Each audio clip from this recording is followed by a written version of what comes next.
Alright, so let's take a look. Looks like the stream is starting. Good to see. Alright.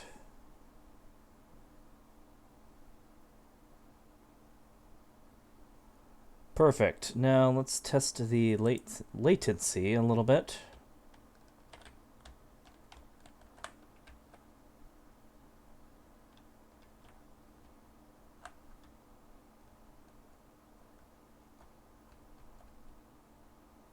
Oh boy. Where I am, the latency is pretty bad. Hang on.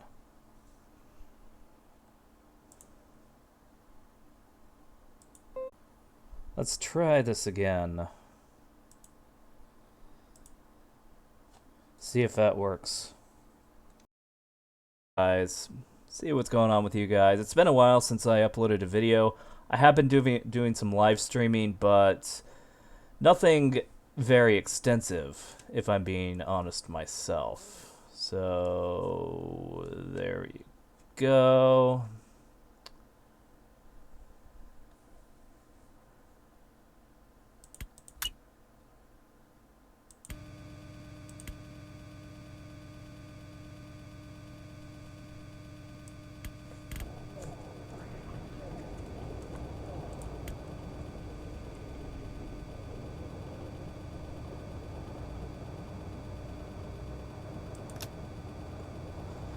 Ah, there we go. Perfect.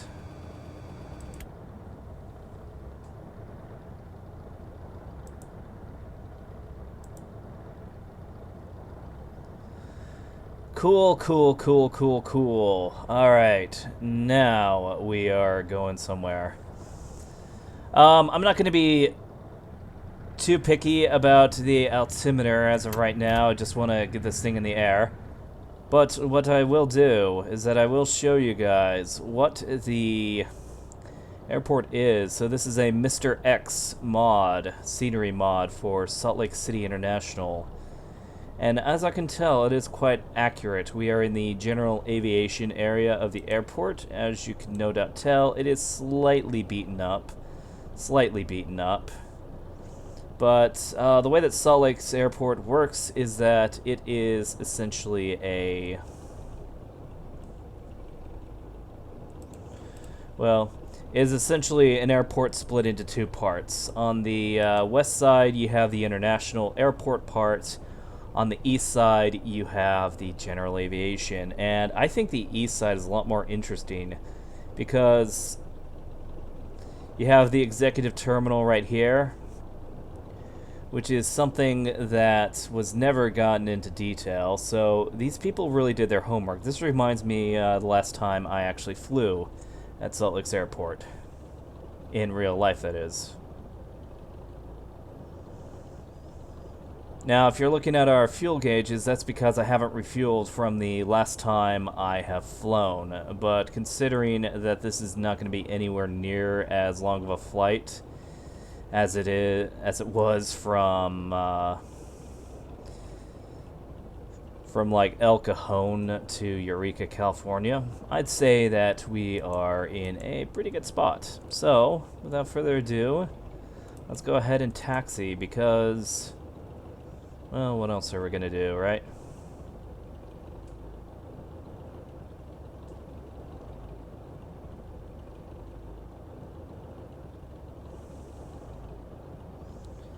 I see that there's a helipad right there. I have no idea the logic behind that, because if a helicopter's landing there, how are we going to safely go around?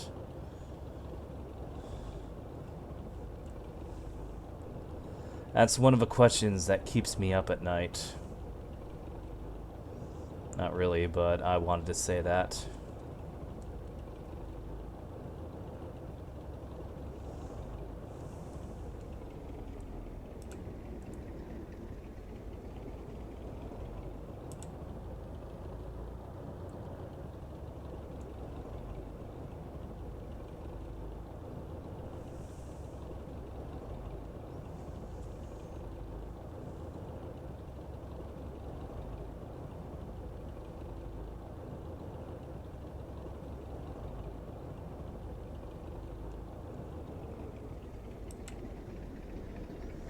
Looks like a nasty looking crosswind from where I'm going.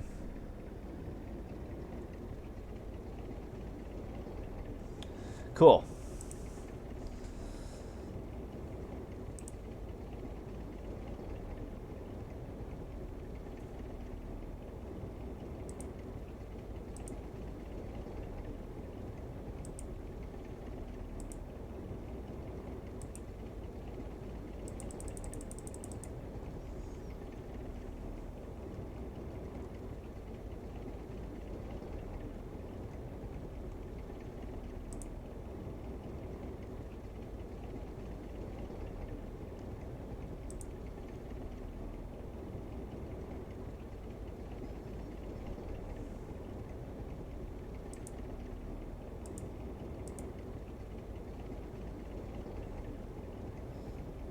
Nah.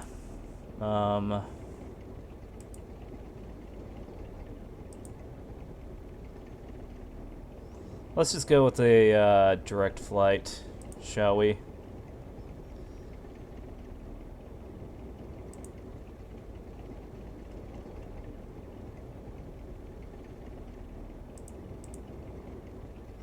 Ah, perfect.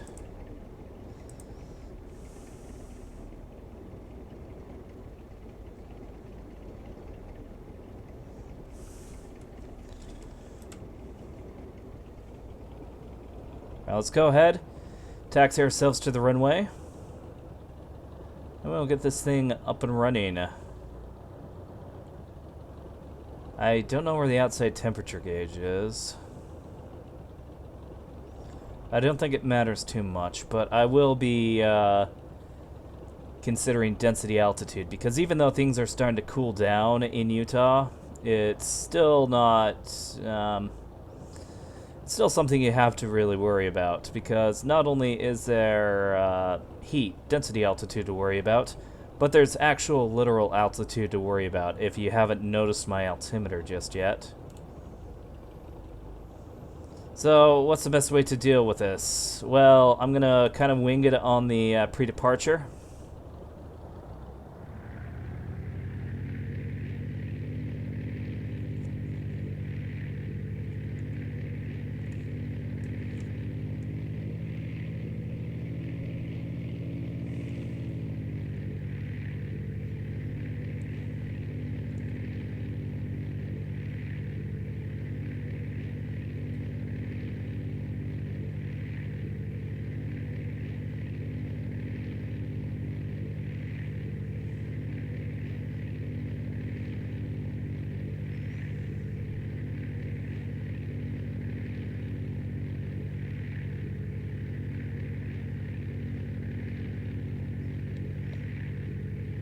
Oh, geez, we really have to lean it. Alright. Is what it is. Let's go.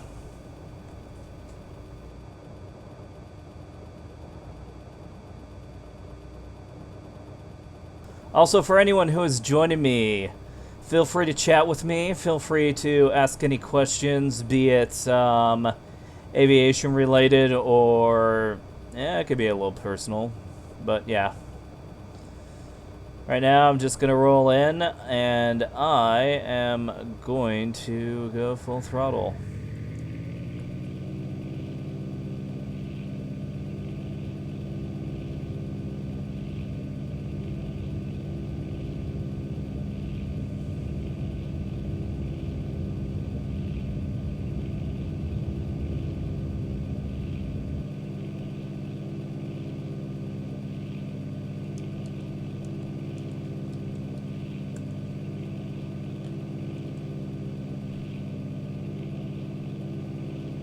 We have plenty of runway, so I'm keeping the landing gear up. But now at this point, I'm going to raise the landing gear just because it is going to be... oh, this is going to be fun. You know why? We have some low clouds this day. Now, there is a kind of a fun fact you need to understand about low visibility. It is something that could easily get you killed.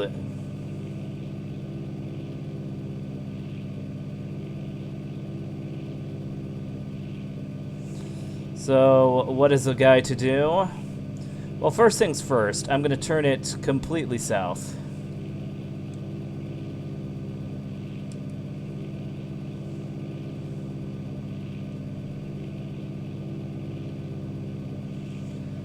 First thing I'm going to do.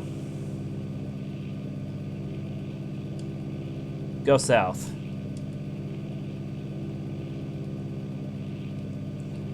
Then I'm going to gain a ton of altitude.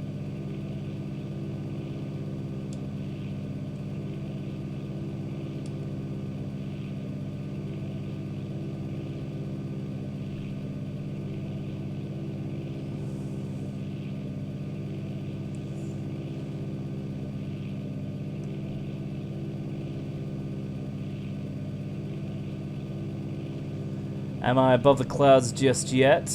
I'm not too sure, but I'm also not 100% sure if I'm above the mountains. Oh, yep. Yes, I am. Okay.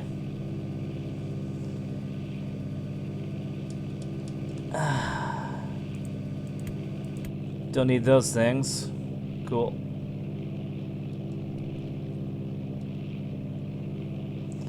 Alright, so cloudy day, definitely. Bad day, no. I mean, if this were real life, this would definitely be an IFR flight. But the hazards that I face are well visible to me.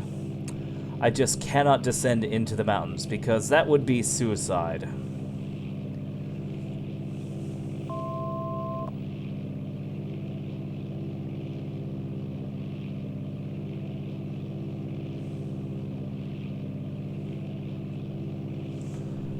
Like, this would be stone cold, what the fuck are you doing, suicide.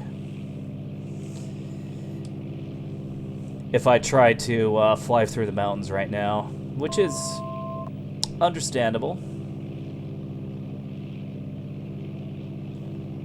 But these are the Rockies. As you can tell, they are quite a bit tall. Granted, they are definitely not the tallest. If you want tall mountains, I suggest going to Alaska. But in terms of what we have here in... Oh yeah, did I put my strobes on? I don't have strobes. Cool. I was gonna turn on the pitot heat just in case. I mean, I did fly through some clouds.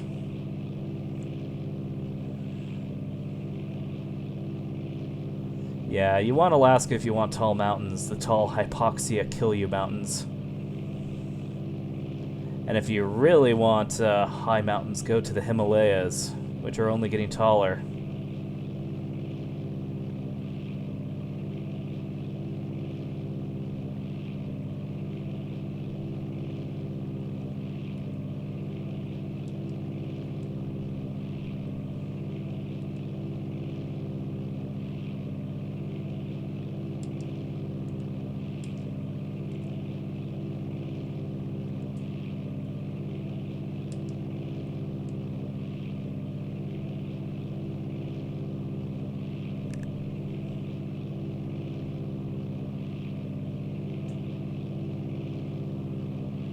Ah, perfect. So, how is everyone doing today? I am doing fine. Things are good.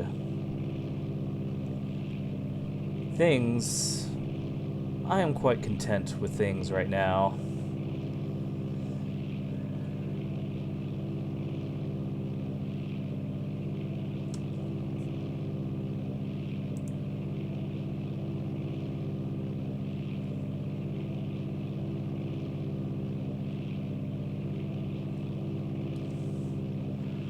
I'm just flying high. I'm over 10,000 feet, which I believe if it were nighttime, I would have to have an oxygen tank with me.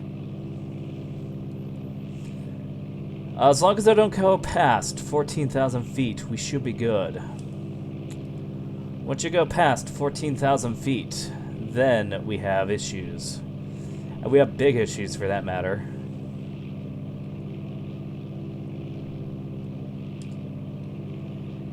Because at that point, oxygen tanks are, in fact, a must. And I don't think that this game simulates that.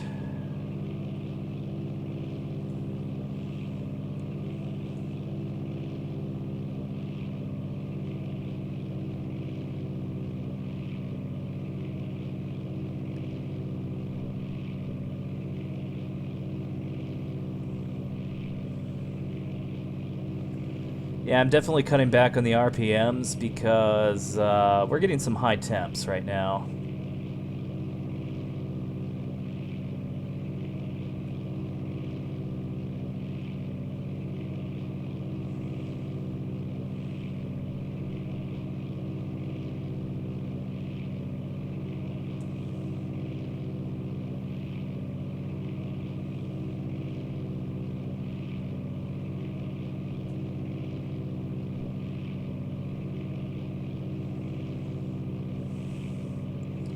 Says I'll get there an hour and 57 minutes. Okay.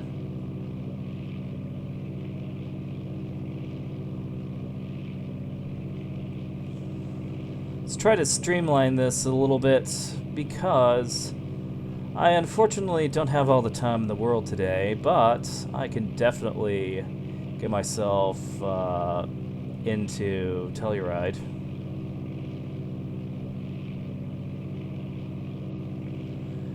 We just need to get to a nice cruising altitude because these mountains be high. Like, really high. You could say it's a Rocky Mountain high.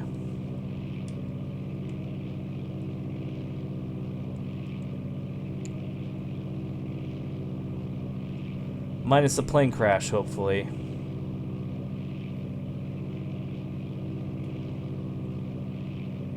Yes, I am going to hell.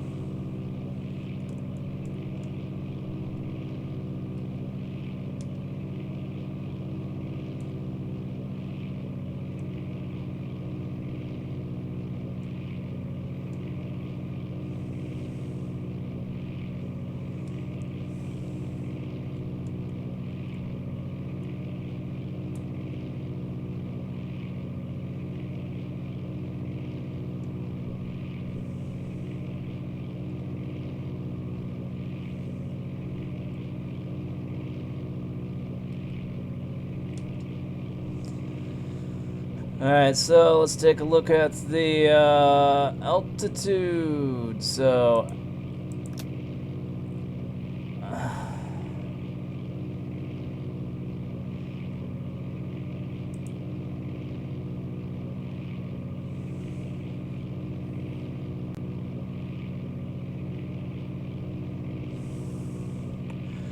perfect. Autopilot ahoy.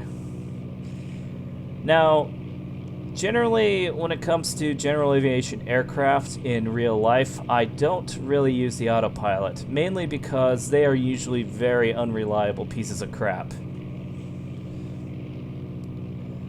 In simulators, though, that's usually not the case. Unless we're talking about the Su-27, because I have no idea what the fuck is up with that one.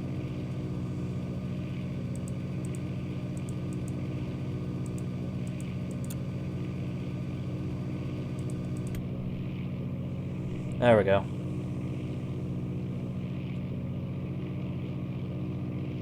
Perfect. And now we have the mountains that we can enjoy the view of.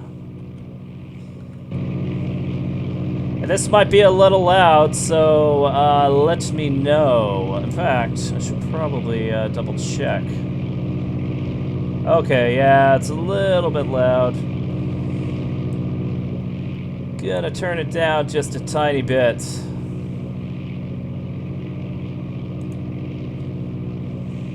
Perfect.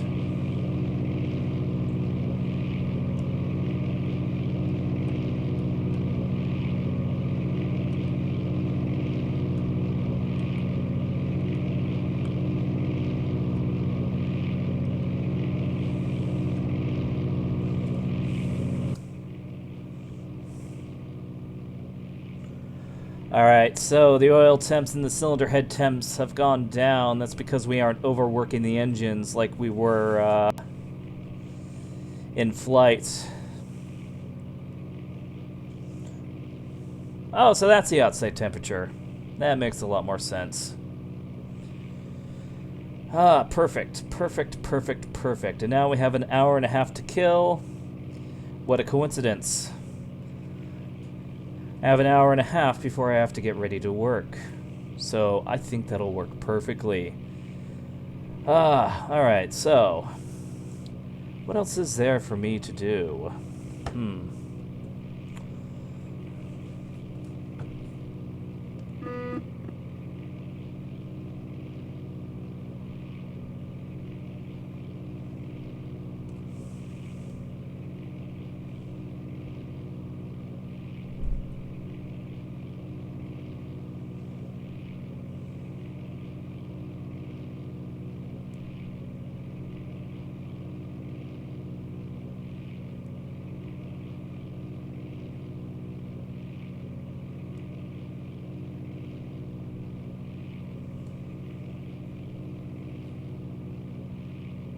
Alright, so I am not touching that one again.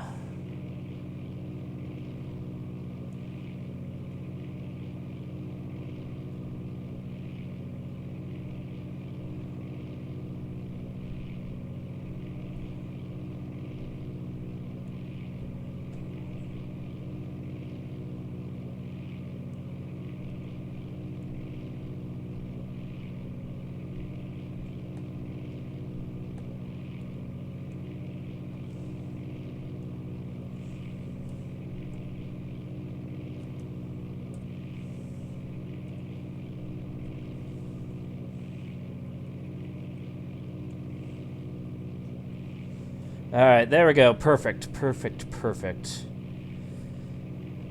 Yeah, so,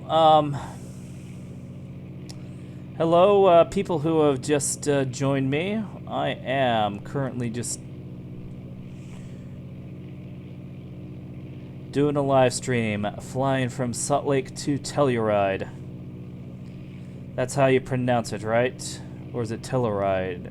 I'll go Telluride. That's always how I pronounced it. And that is how I will continue to pronounce it.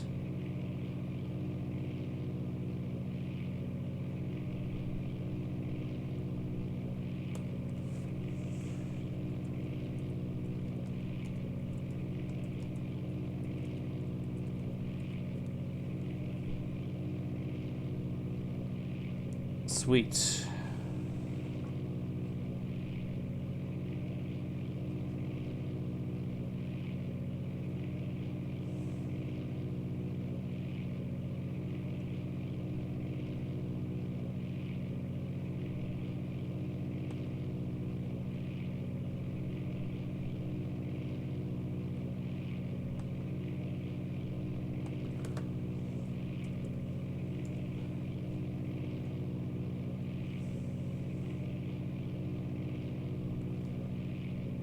Ah, perfect. There we go.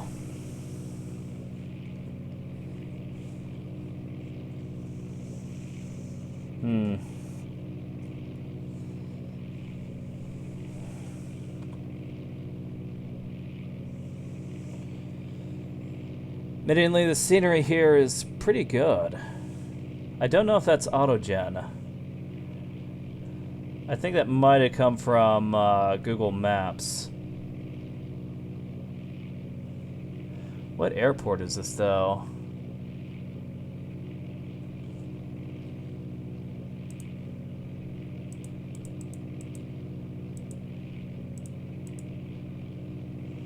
Huh, that doesn't help me much, does it?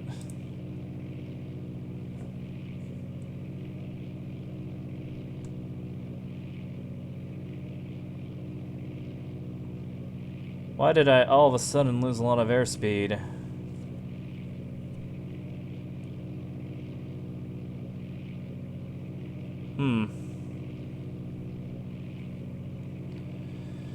No big deal. I guess that means I'm gonna have to...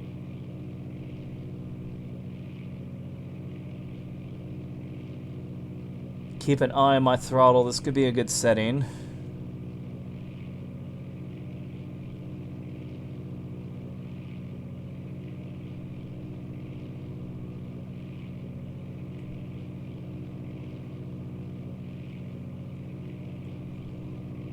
But otherwise, everything is in the green. And pretty close to where they should be, actually, which is good.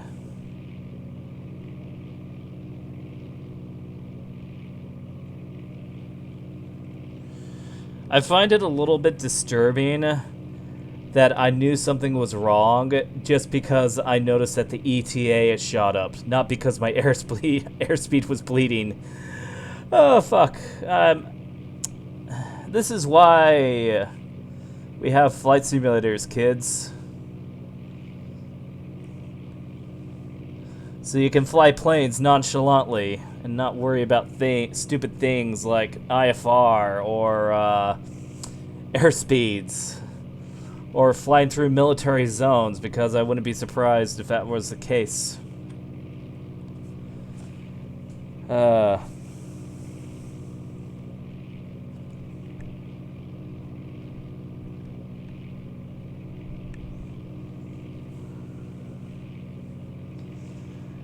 Alright, we are good. We are quite good.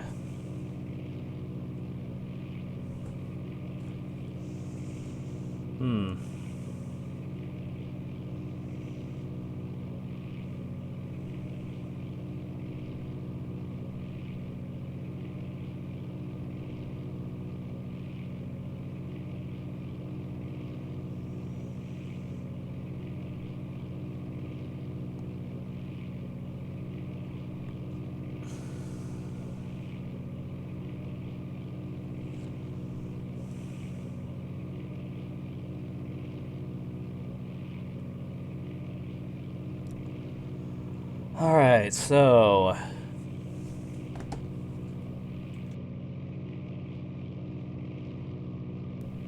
guess now is a good time to tell you I'm not too familiar with Colorado. That's not my expertise, if anything. I'm a lot more familiar with Utah, that's for dang sure. Did I really just say dang? That's for goddamn fucking sure. That's much better.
Alright. Cool. Cool. Alright, so what has been going on recently with you guys? Well, for me, not much has really changed. I do a lot of training. Been looking to get into the dating scene again. Last time I had a... it's been a while since I last had a girlfriend. And, yeah, simply things didn't work out. Too many differences. So, finding someone who's like-minded is always a fun task. I don't know how often I'll find a lady into flight simulators, but if they do exist, then, you know, all the power to them. Well, they do exist, is the thing. Though it's like, there are a lot of women who game, especially nowadays, and that used to not be the case. But when it comes to flight sims, wow, I really don't see a lot of women. Granted, I don't see a lot of women in aviation. They do exist, and I encourage them to follow their dreams, but I don't see a whole lot of them.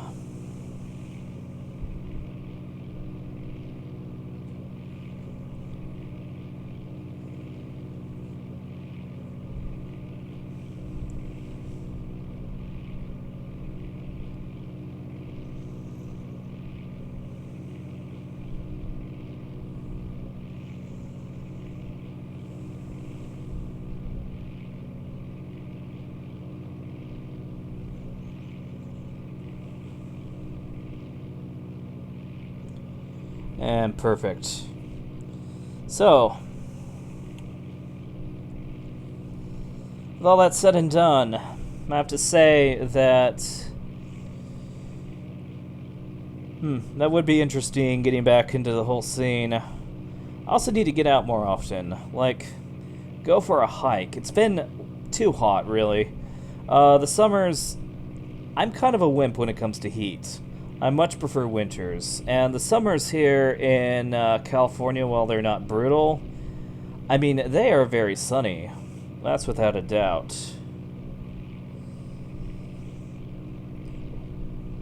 Plus, when I used to work on the ramp, as opposed to training people for the ramp, I really had to,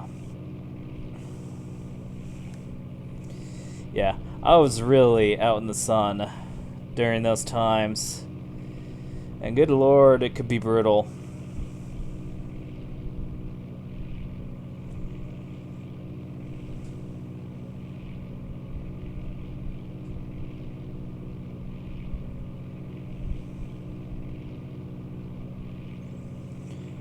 Not only that, but I need to get more details about the latest flight simulator. I should see if I can get in the beta.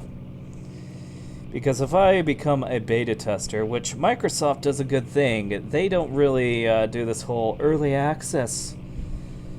Oh, the customers are beta tester bullshit. I hate that. I really do. It annoys me that Eagle Dynamics does it. I mean, at least with Leatherneck, even though they say that their aircraft is in beta, it's still fully operational, and all that they really have to do is hammer out some bugs, which I think is fine. I don't expect a game to be perfect in every single aspect.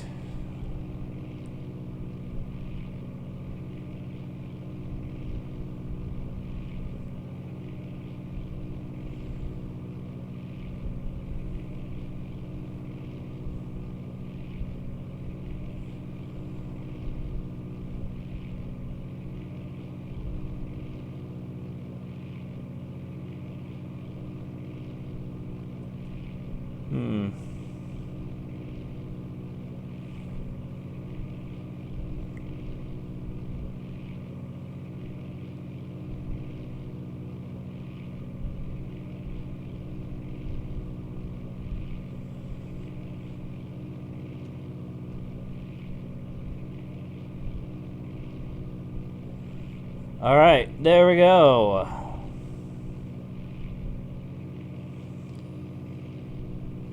Sorry, I was kind of shilling myself. I was putting my links through, but let's ignore that. Let's enjoy the scenery of the wonderful Colorado Rockies.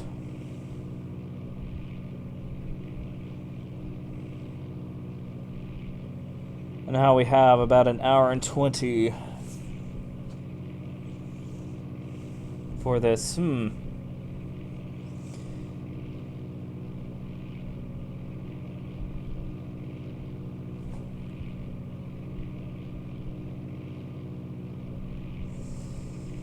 Let's push the...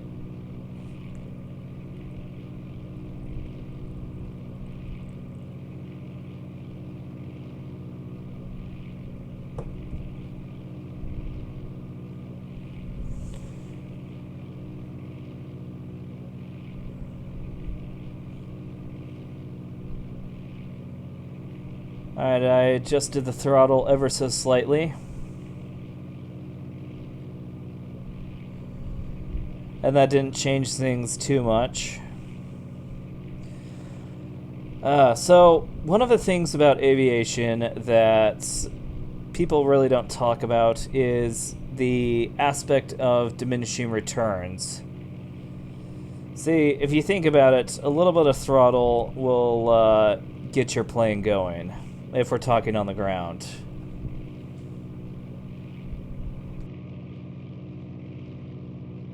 And then, once you take off from the runway, you are practically running off of momentum.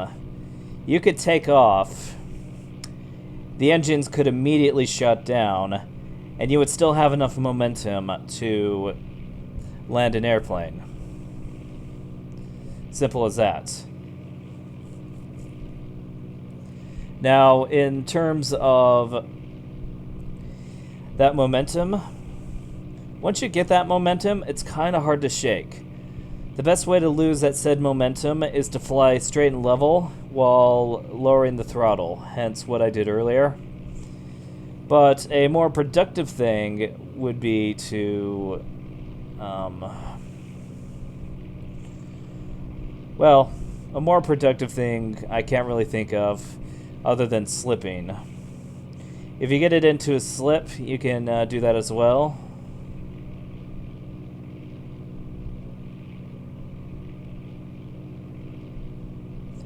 But other than that, once you kind of get to that top speed, drag is going to be induced more and more. So the more you put the throttle in, the more diminishing your returns are when it comes to the amount of time you get for mileage. In fact, right now I'm kind of pushing it a little bit more than normally would be, which isn't a bad thing. It's better than full throttling it, which is just a waste of gas. Considering how much I'm leaning the tanks, though, that isn't too big of an issue.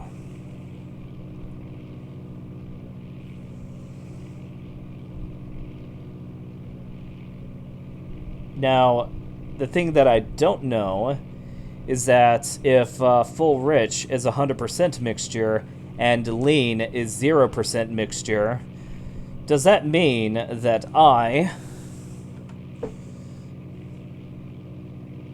am going on about 75% power, and if I put it down to 50, would that be 50% power? Or, no, 50% mixture.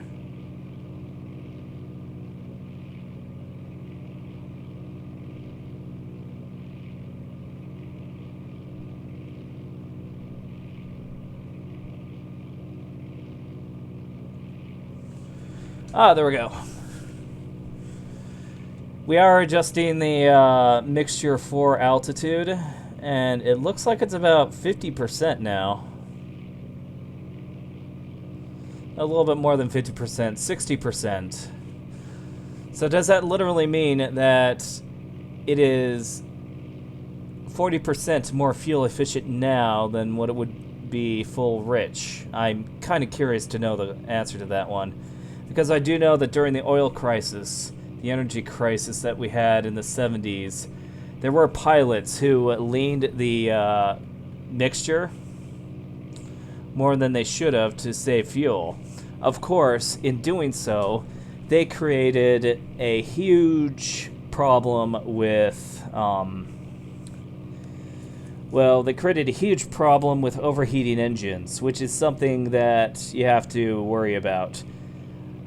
The more lean the mixture is, the more heat it's going to generate. There we go. And as such, we are set.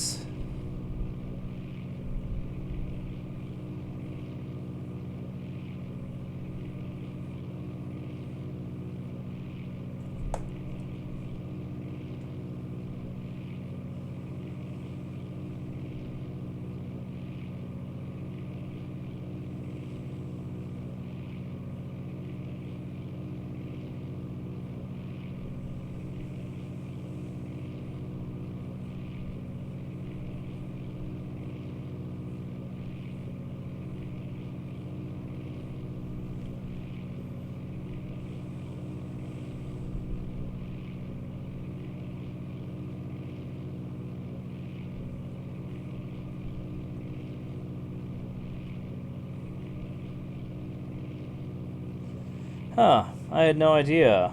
President Trump is in town. I mean, I'm not the one to really follow him, but... Huh, that is interesting.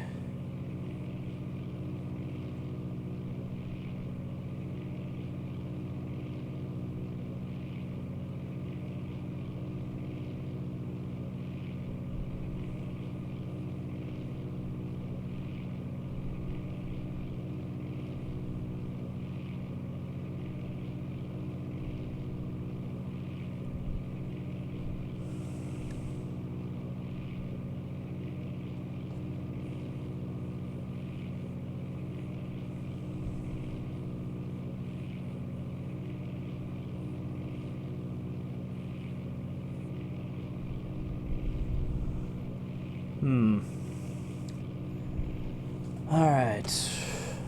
I will be right back, guys.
Alright, I am back, and it looks like I have an ETA of 1 hour.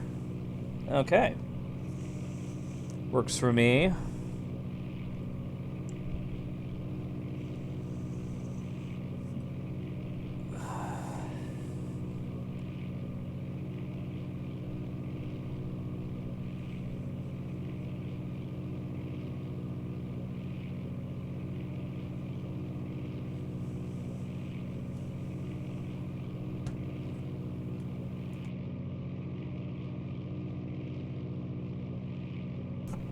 Also, one of the reasons why I haven't been recording that often is because I also have been having a big coughing fit for the past month or so, and it's getting on my nerves.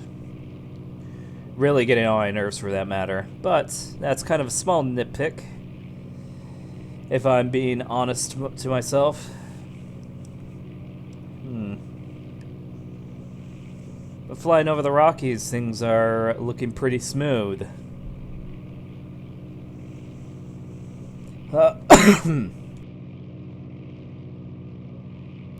As I said, my cough has been acting up for far too long, and I don't know how to get rid of it. I really want to know how to get rid of it, but no, sure.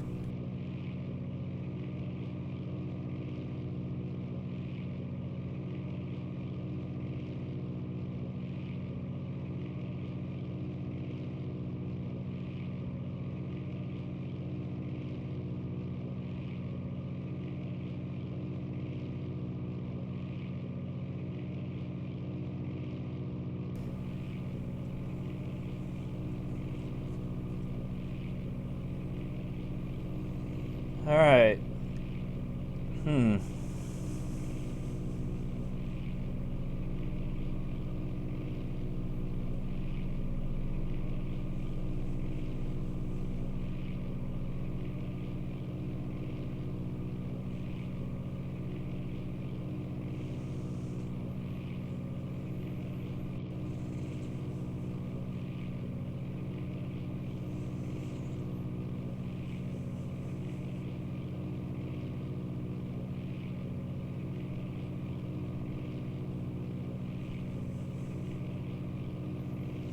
God,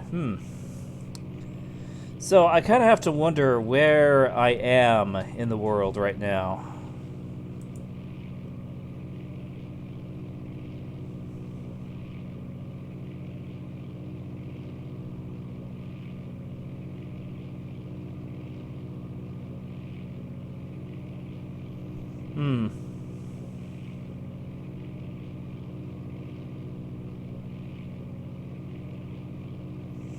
I kind of want to push this button, but I'm not sure if that would be a good idea. Sim Racer Flight Sim 1000. Hi there, Boulder. Hi there, Sim Racer. How's it going?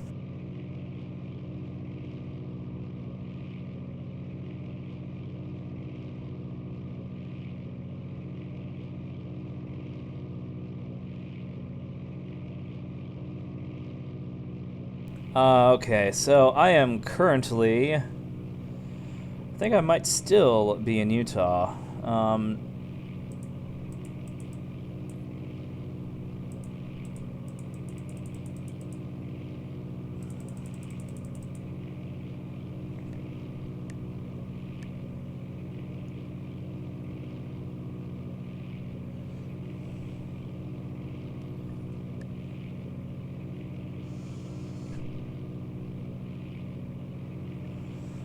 Yeah, so I think this is Vernal right here.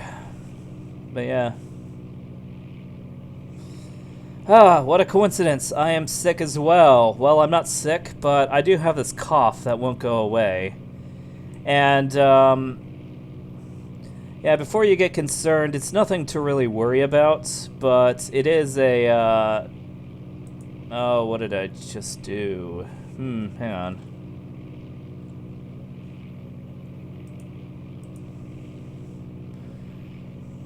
Alright, problem solved. I mean, I'm not horribly sick. I just have this cough. Otherwise, I'm great. Looks like I need to change the fuel tank.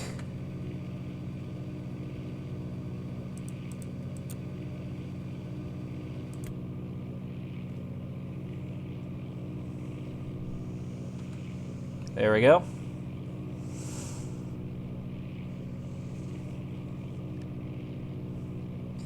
Yeah, well, hope you get better soon. I hate getting sick personally. It's really annoying. And honestly, it kind of sucks ass. Yeah, that's always been the case. Like, ever since I was 16, I would get a cold, and I won't stop coughing. It's annoying. Very annoying.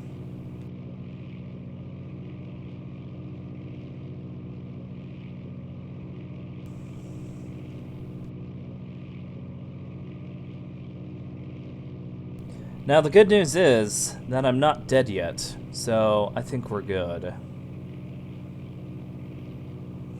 And, oh, that is kind of weird to see the autopilot like this, where, oh no, I just find that funny.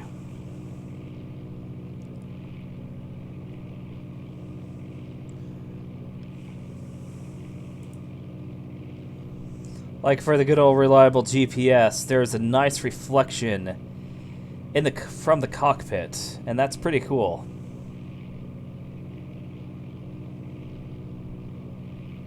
Oh, good lord. Yeah, ear infections suck, especially since they're really painful.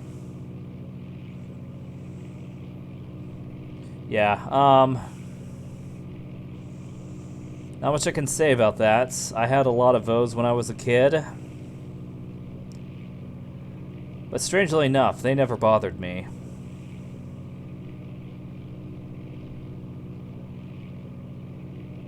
Which is funny because usually when kids get ear infections, they're screaming in pain.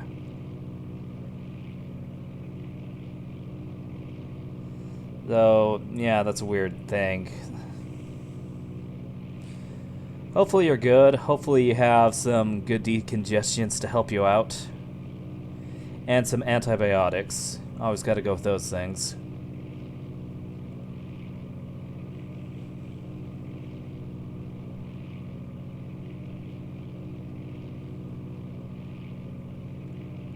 Oh wow, it is getting dark early.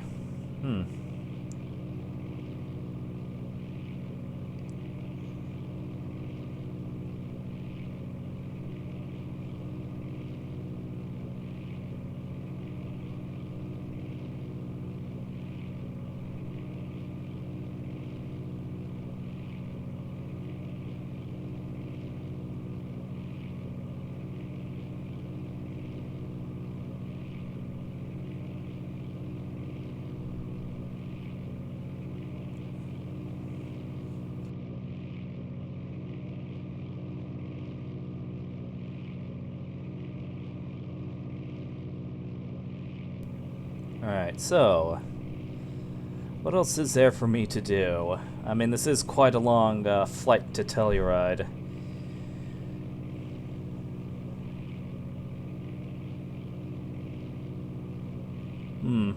I could play some music, but I don't want a copyright strike.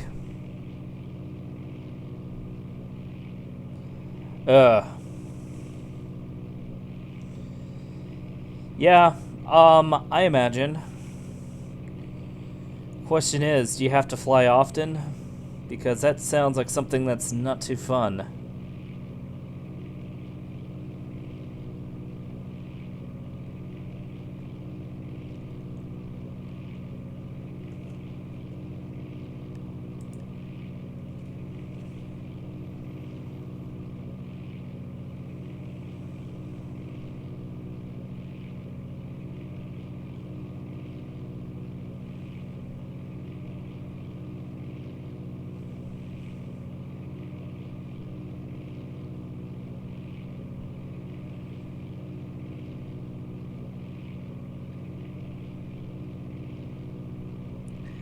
God, it actually makes me wonder, though. These pilots...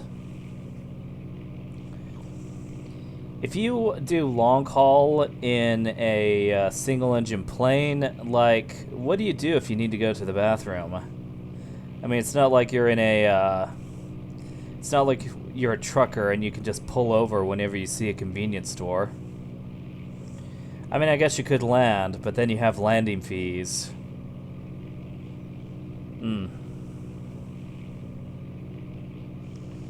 Not too entirely sure on that one. Because I have done cross-country.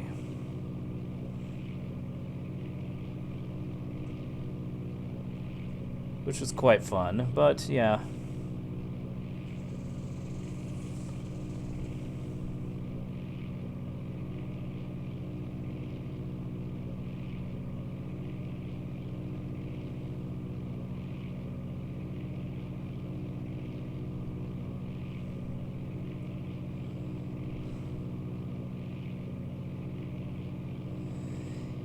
Hello, Tim Kraus. Now, I am not surprised that some pilot somewhere invented something like that. I mean, hopefully it's not like a catheter or something. That would just be... no.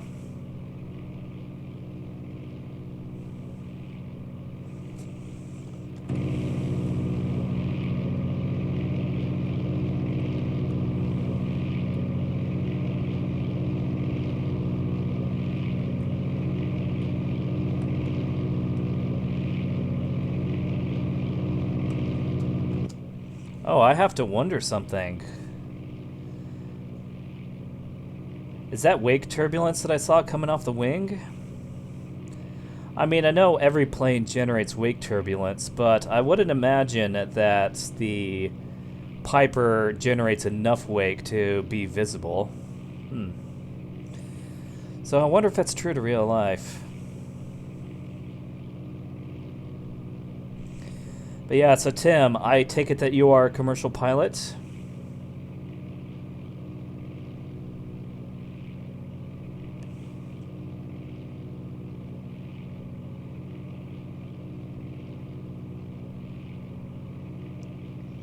Ooh.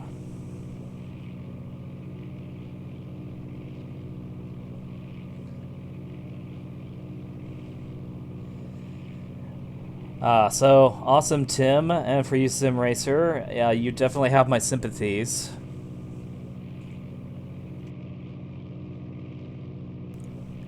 I've flown with a cold many times, and I can tell you the ears popping, that's the worst, especially when you're congested. Like, I was in the UK for vacation, and this was this year. I went to I went to Edinburgh, and they, unbeknown to me, there was a scheduled Ireland versus Scotland cricket game. Not cricket game, but lacrosse game.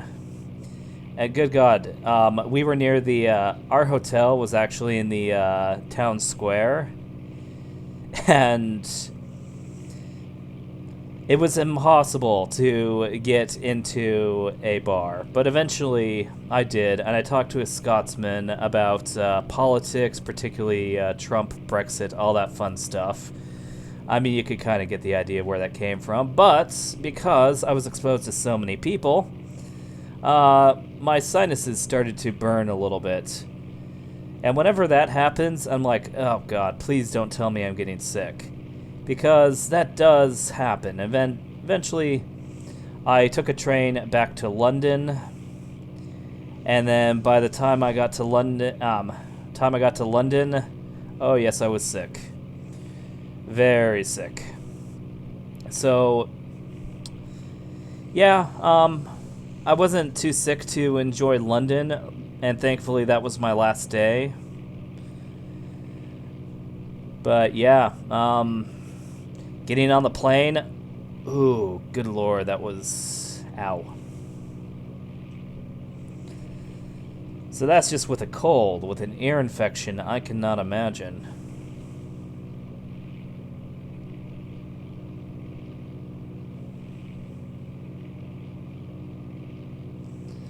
Oh yeah, England was a blast.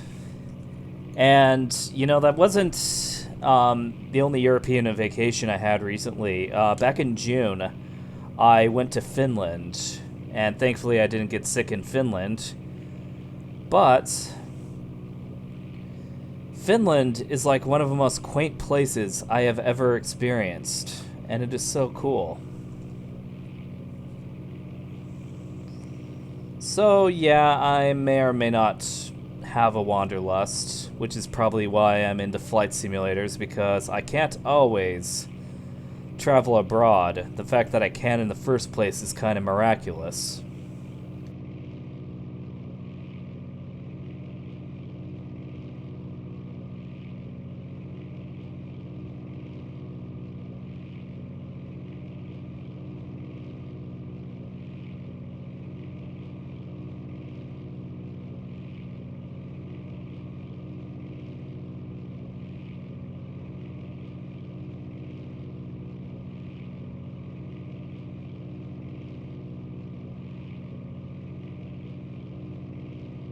Oh no, of course not. I mean, here's the thing. Flight simulators, despite their reputation, are a lot cheaper than actual flights. I mean, you have the benefits of getting your commercial pilot's license and getting paid to fly, but at the same time, that takes a lot of hours. And I don't know how you did that. Did you go from paycheck to paycheck? Did you go into debt? You don't need to tell me, but I can imagine that it wasn't a walk in the park.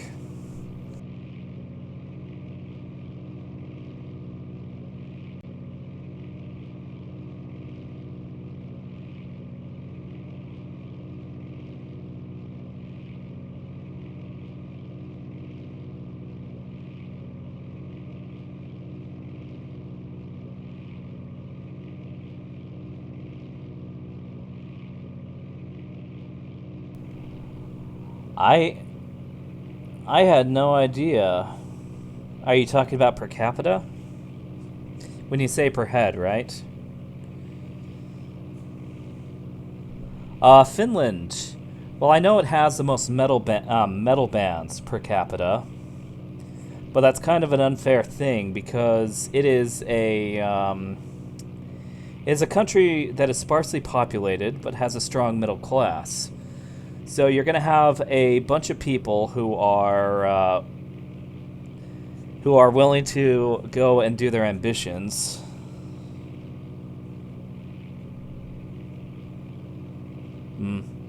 Well, Tim, I think I'll have to. I think I might have to get in contact with you because I'm trying to find a way to get my private pilot's license, let alone my CFL or CPL. So, yeah, any advice you could give me would be appreciated. Because the problem is that the times I get to fly just aren't that numerous, unfortunately. And the fact that I have a small airport and density altitude plays a role, especially in August and September. I've kind of been in an aviation doldrum recently.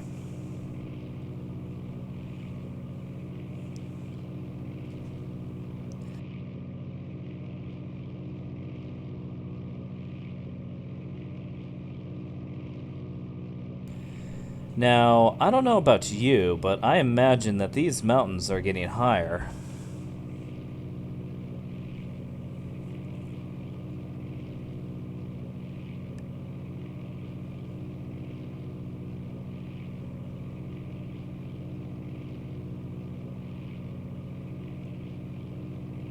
Hmm.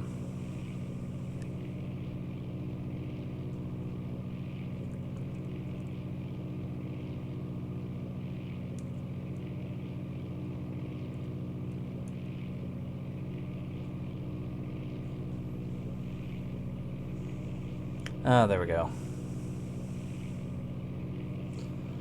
Yes, I am from the States.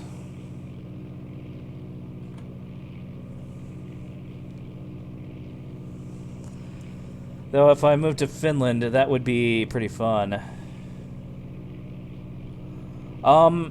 So, do you think Boeing will recover from the disaster which has been the 737 MAX? Now, that is a good question because if it were just the 737 MAX, I don't think it would be that huge of a deal. Well, it would be a huge deal, but it wouldn't be apocalyptic, is what I'm trying to say. In the case of, say, Boeing, they have some issues. For one, they're quickly going to lose the China and mid-Asia market to Russian and Chinese manufacturers. I mean, that's a problem that Airbus also faces, but Boeing had a pretty strong grip in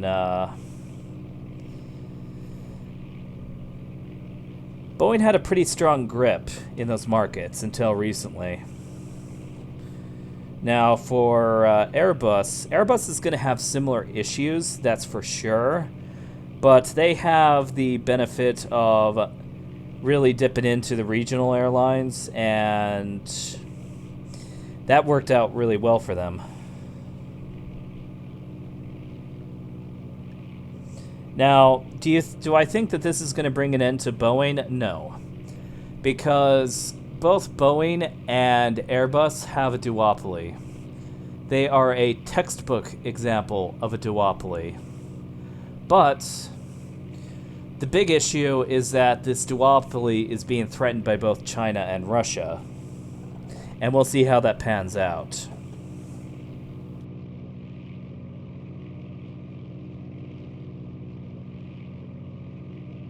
Well, yeah. I mean, if you look at it, it's a plane from the 1960s. They didn't really change the design that much. In fact, the most radical change was with the 737 MAX.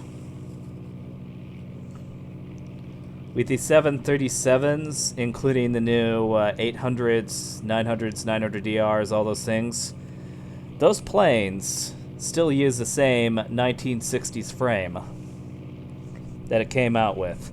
They elongated it, which led to some weight and balance issues, but it wasn't nearly as bad as the 737 MAX, which has a tendency to be a little tail heavy when flying.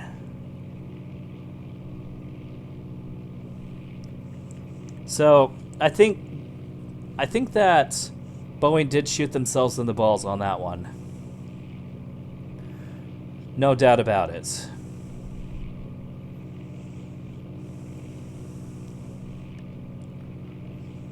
But the thing is that they had a lot of orders that were racked up, and there weren't... I don't think you can cancel. Like, Boeing was smart enough to know that they would have... that they should make a no-refund contract. You pay us money, and then we'll make you the planes. And if you want to refund and go Airbus, no, you can't do that.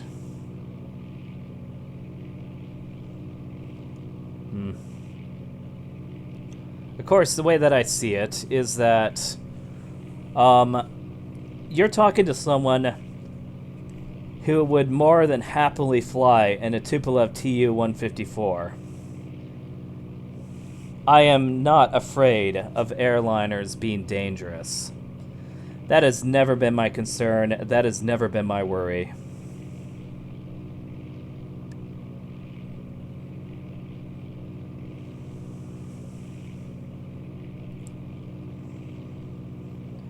Oh geez, are we starting to get into the planes?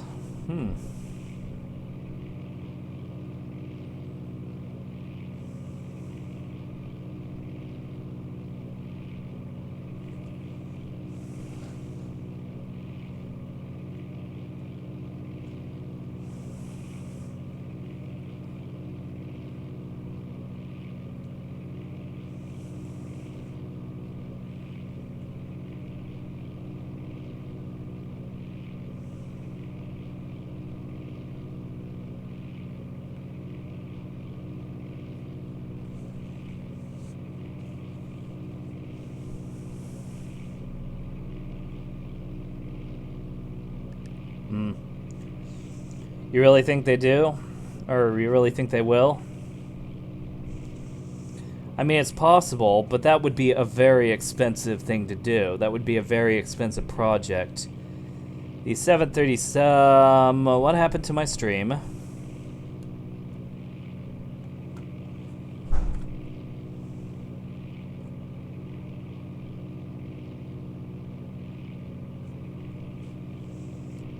Okay.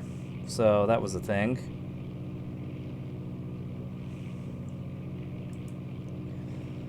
I think we're good.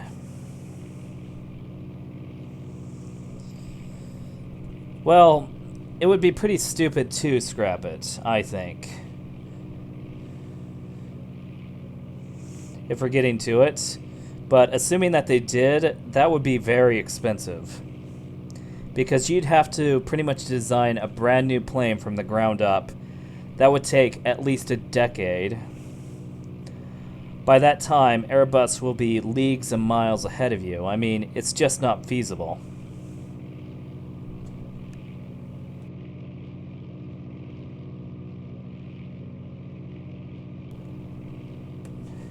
Yeah, you can say it's high stakes, but the problem is that the designers intentionally did some bad things to put their to put the risk even higher. I mean, they knew of the problems of the MCAS. They knew of the problems of what could happen if, say, there was a system, but in spite of doing so, the MCAS was still put in place. They didn't tell the airplane. They didn't tell the pilots about it, and to top it off, they made it so that a secondary probe that the MCAS could connect to, an alternative probe that they could read, was a paid add-on feature. Like, Boeing with this plane has acted more like EA than anything else.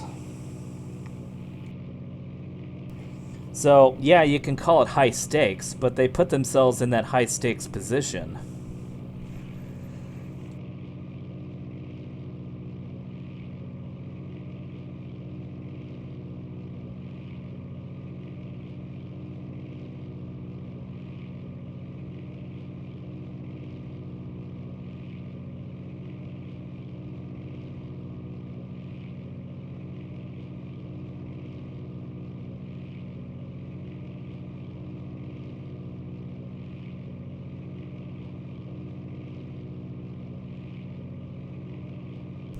I think the major problem is the airliner CEOs have gotten too much power in design of planes. I think plane makers should tell the airliners to get stuff says what you want.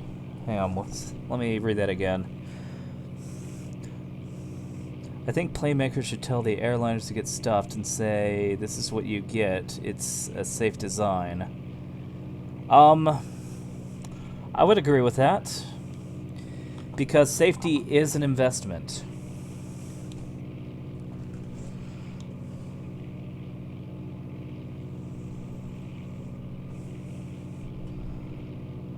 But it looks like, are we talking about the sim or the plane we're talking about in the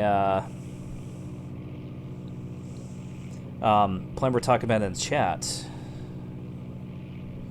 Well, anyway, Sumera, I am flying the Piper Arrow 3, a beautiful plane, if I do say so myself.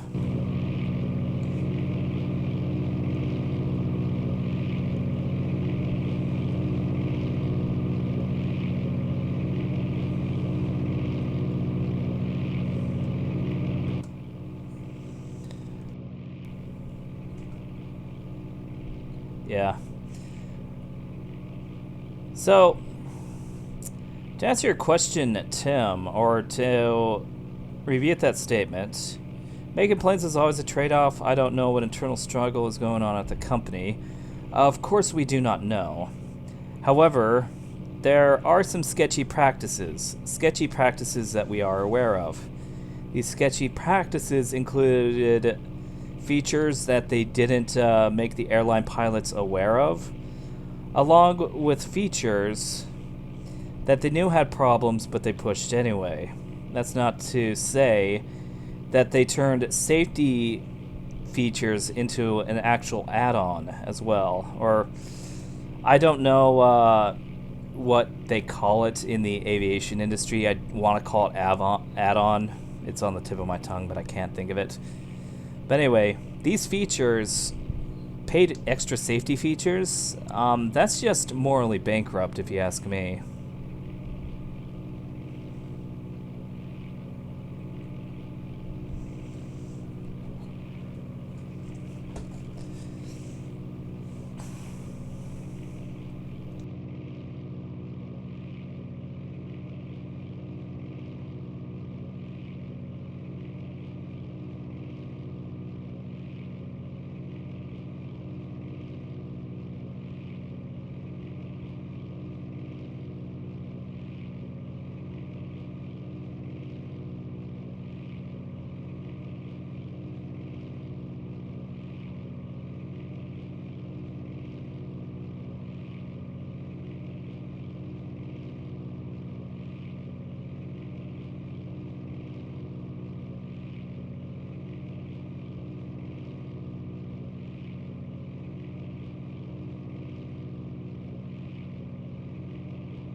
Alright, so if I recall correctly, the elevation at Telluride is about 5,000 feet.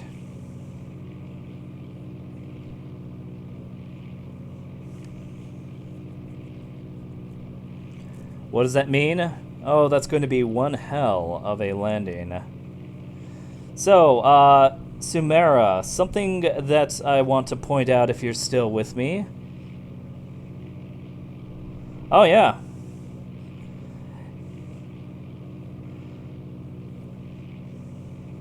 Oh, sweet. Yeah, I've never been to Telluride myself. But I heard that it's a really nice place. Like, everyone talks about Aspen, everyone talks about Park City, everyone talks about even Pueblo. But I don't hear a lot of people say, yeah, let's go to Telluride. It's just a conversation that doesn't come up when it comes to mountain towns, and it's a really nice place.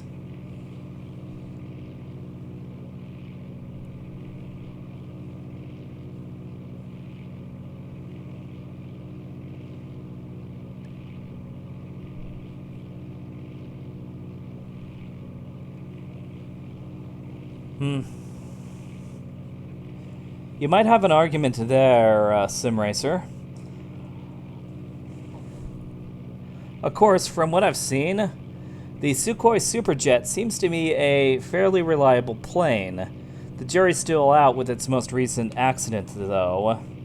But it does seem like there was a huge amount of pilot error that was involved in it.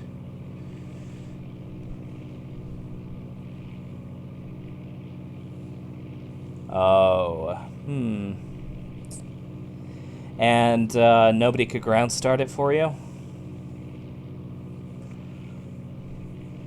Now, Russia is a good example, because I do think that Russia has a huge potential to make good planes. The Superjet seems like a good plane. The 204 was certainly not a bad plane, though it obviously couldn't compete against the 757. So, I think if they were to put more effort into it, I would argue that they could get more sales in the Asian and Middle East markets.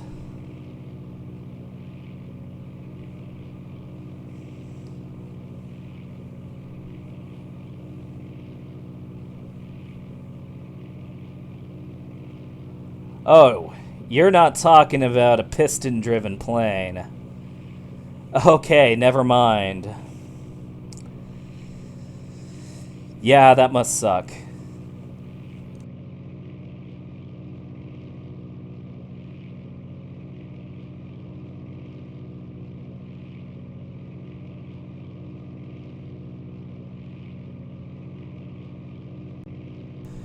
Well, I think that the 757 was a plane that was really ahead of its time. I mean, there's not a lot I can really say about that, but I can't say that we can really go back to the 757 design. I'd say it would be a better idea to improve it, and that's one of the things I like that Boeing's doing. Of course, they should have stuck with narrow body, in my opinion.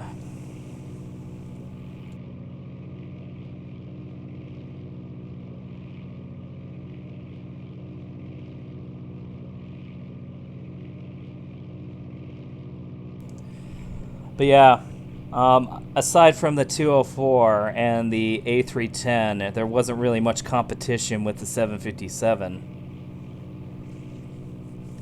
But the airlines that have the 757, they hold on to that shit. They don't care if it's a 40-year-old plane. They're still happy to fly it.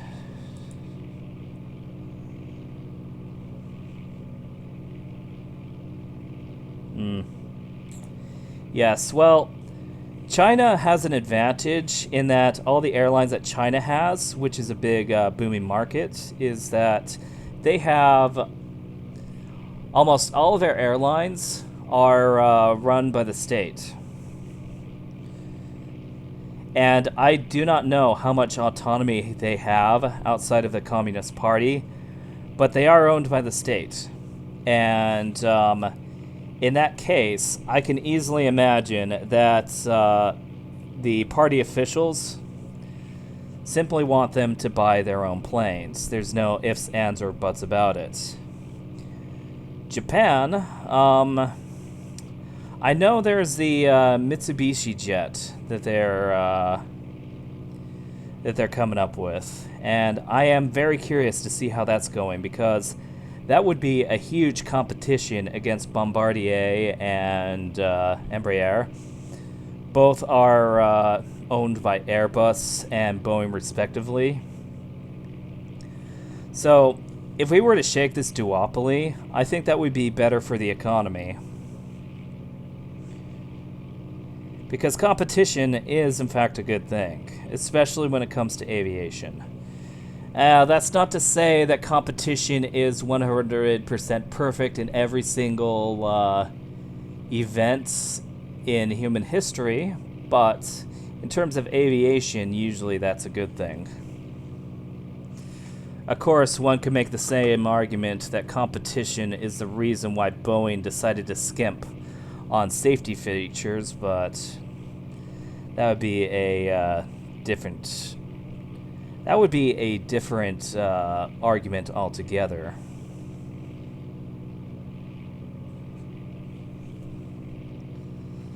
So let me take a look.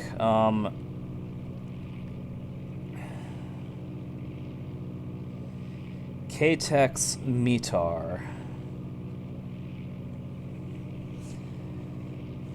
And I know I'm still like 30 minutes out, but I'm gonna get the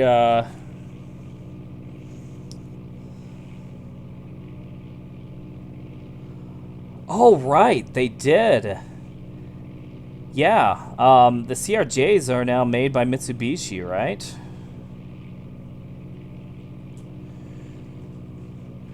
Yeah, I totally forgot about that.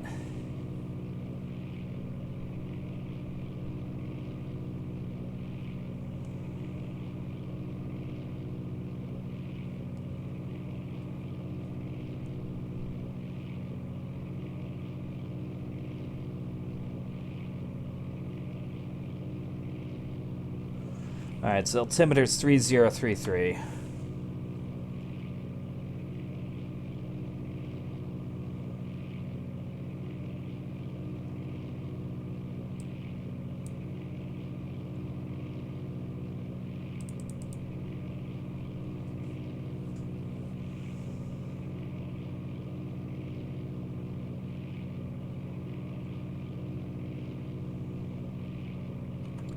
Alright, perfect.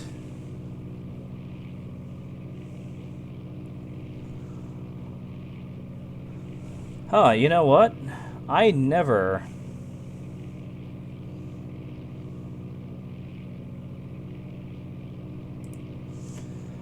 When it comes to the radios, I never really screwed with 118.325.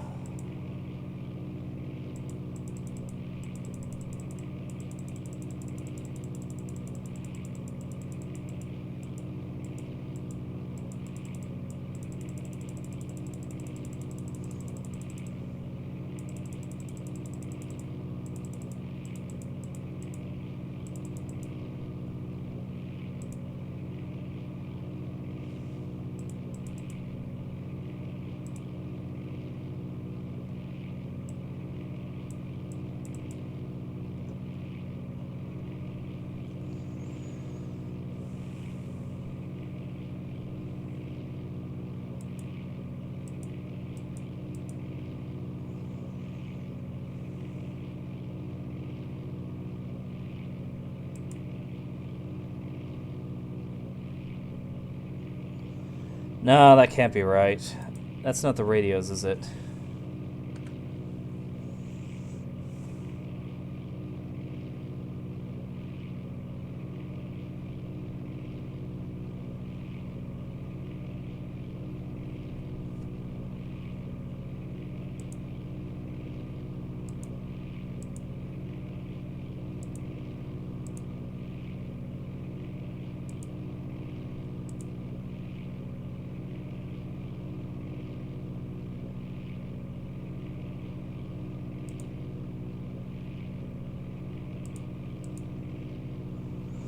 Not hearing it.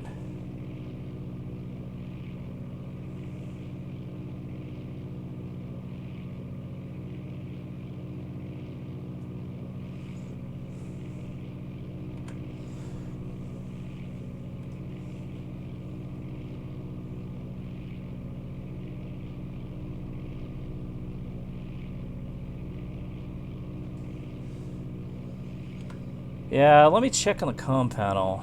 Activate receive.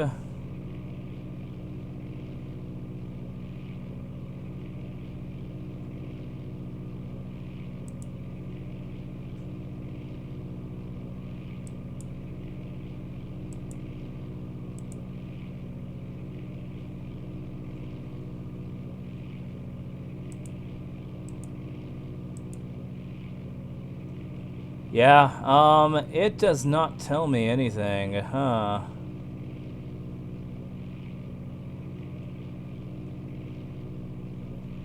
118.325 on COM 2.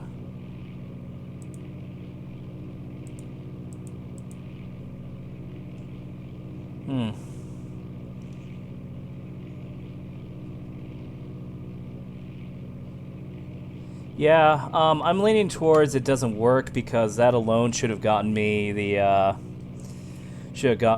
information, which is fine.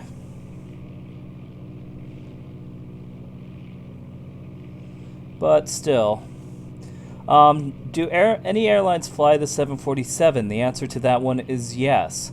However, American airliners do not. I believe the last one to do that was American Airlines. But yeah, British Airways still flies the 747.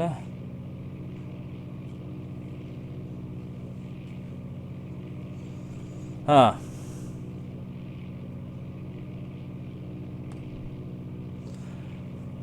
What was... What's funny about your comment, Sim Racer, is that I had to review it because it asked if you were legitimately begging.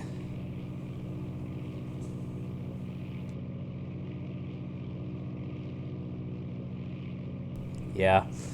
So, one of the... What was that?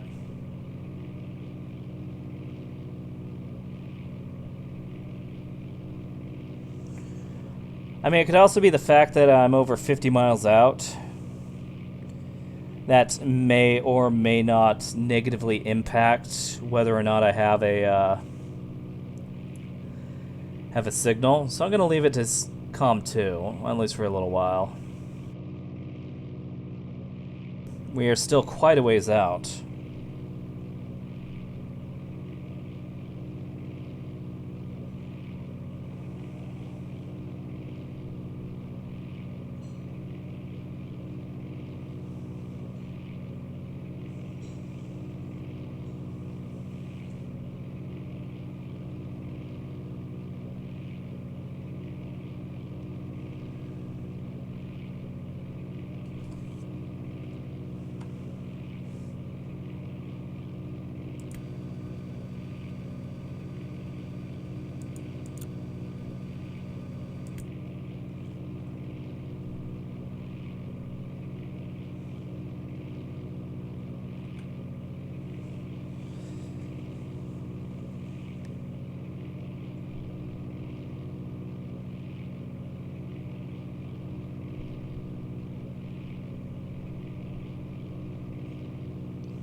What do you mean by low?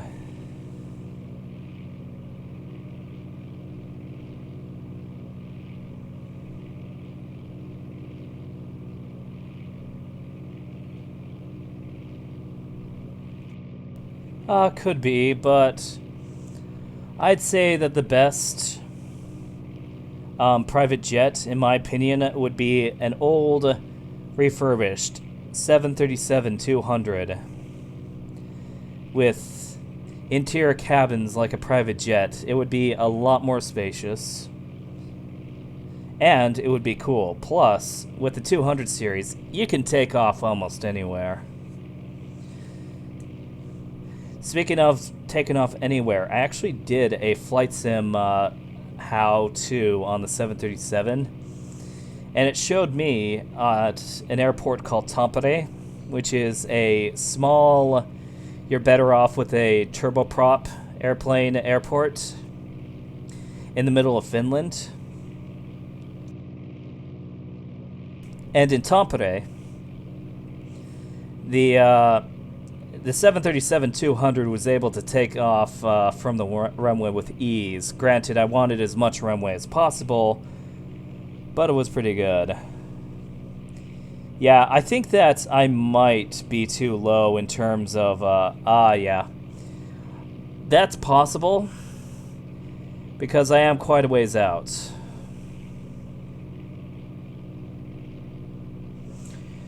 Now, if that isn't the case, I really hope that there is a mod for me to actually get something like that.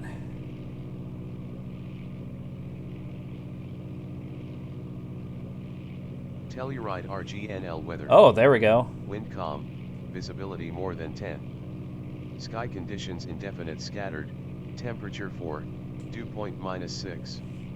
Altimeter 2992. Ah, there we go. We're in range. Alright, so let me take a look and see. Telluride RGNL weather. Wind calm, visibility more than 10. Sky conditions indefinite scattered, temperature 4, dew point -6. Altimeter 2992.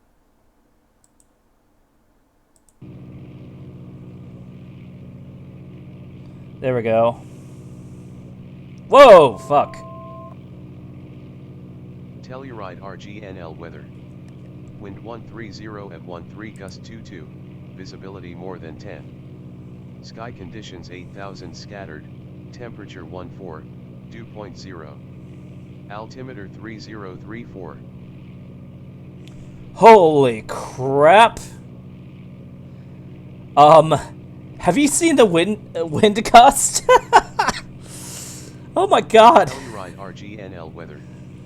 Wind 130 at 13 gust 22, visibility more than 10. Sky conditions 8000 scattered, temperature 14, dew point 0.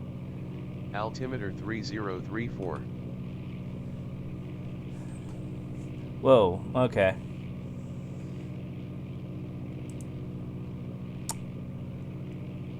So,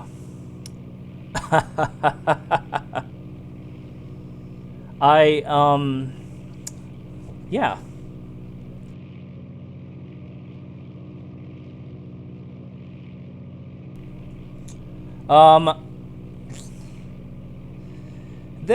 There's always rumors like that. One thing I learned is that there is a difference between cynicism and nihilism. Cynicism would be like, man, you know what? I don't trust Microsoft anymore. The other would be, oh, well, they're definitely going to screw us and it doesn't matter what we do. Plus, you need to understand that there is a difference between skepticism and conspiracy. Skepticism is when you are skeptical, yeah. Oh, trust me, I will do the same thing as well. Skepticism, if it were a, what's the best way to put skepticism? Skepticism is lack of trust in what someone says. However, conspiracy is making a claim, or God forbid, an accusation, and then masking it as as skepticism. It's like he can make an accusation like, oh yes, the Jews totally killed JFK, and then immediately turn around and say, but hey, I'm just asking questions. I mean, that's an extreme example, but whenever I hear rumors and it's ridiculously cynical, I always wait until I see the official thing. Because sometimes they're right, sometimes they're not. Like, I remember when there was an always online DRM, there was a conspiracy that there was an always online DRM before there actually was. And lo and behold, people were actually right. So you never know with those things.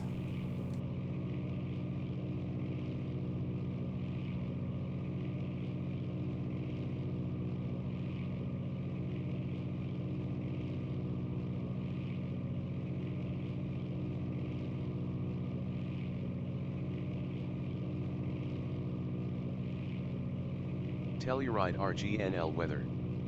Wind 130 at 13 gust 22, visibility more than 10. Sky conditions 8000 scattered, temperature 14, dew point 0. Altitude. Ooh, I am quite happy, actually, because it looks like I'm heading into an absolute headwind, if I do this correctly.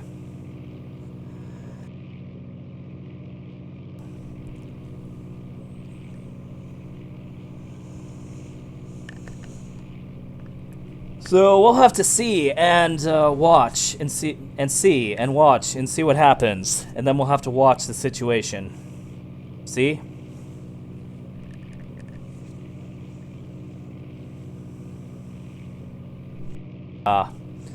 Well, hey, definitely good of you to join us. Feel free to subscribe if you like. I do a lot of aviation stuff.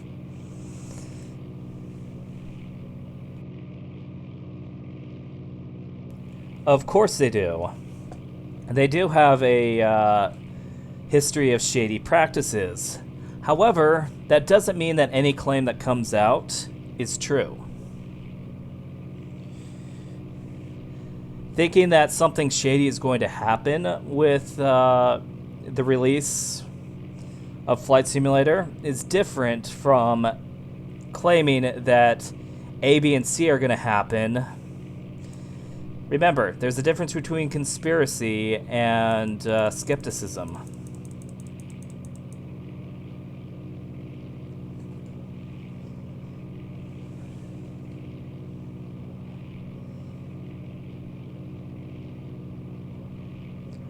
Oh yeah, I will totally shoot you a message. You might have a better time contacting me on Discord. So how about this? I'm going to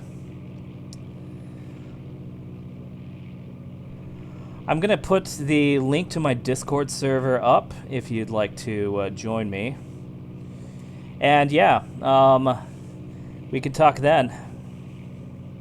Because I'm pretty sure that messaging on YouTube is going away. Neither do I. I do not trust Microsoft either, but that's not the point. The point is, that would be akin to me saying, hey, I don't trust Tyson Food Company because, you know, they had shady practices. That's different from saying, oh, hey, Tyson Food Company is putting rat meat in their products. See, that would be conspiracy bordering on slander. And there is a difference. So until I get an official statement or an insider leak, I will not lean on a subscription service. Does that mean it won't happen? No, of course not. They very well could do it, but we won't know until there's an actual statement release.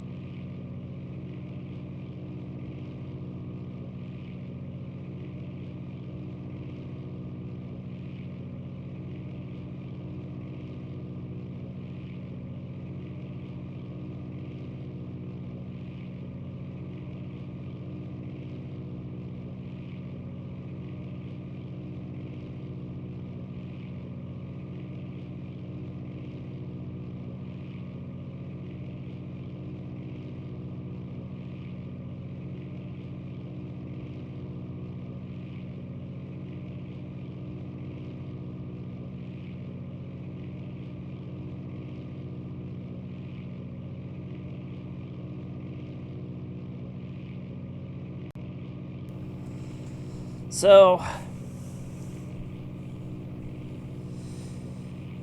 yeah, Discord link if you want to join me. But let's, in the meantime, get ourselves into Telluride.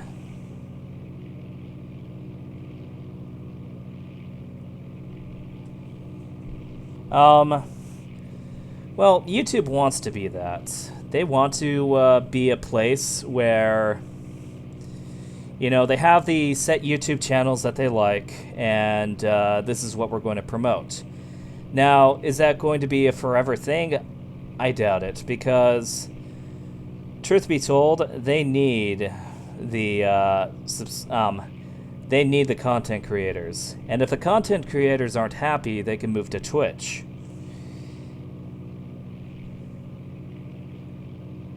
And if YouTube doesn't like the fact that they're content creators now, well, too bad.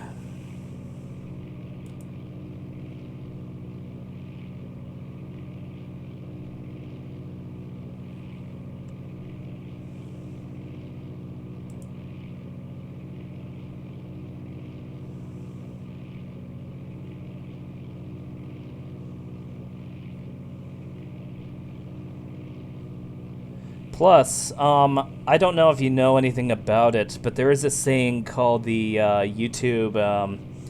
There's the YouTube Union that is coming out, and unlike most other unions that have been formed, this one's actually going somewhere. So it isn't just crummy platitudes and garbage like that. There's a huge chance for real change, and I believe real change will be coming. Now, what their demands are is pretty basic. They want us to treat us like independent journalists. They want us to be able to have someone who is an actual human being on the line with us, and they want a clear definition of the rules that we may or may not violate, because without those set rules, then YouTube could just ban someone they don't like and say, oh, well, the guy didn't follow the rules. Or, in the case of Mumkey Jones, it would be the case of, oh, yeah, yeah, we're just going to ban him because we don't like him and not explain why. And if I recall, they haven't explained why at all.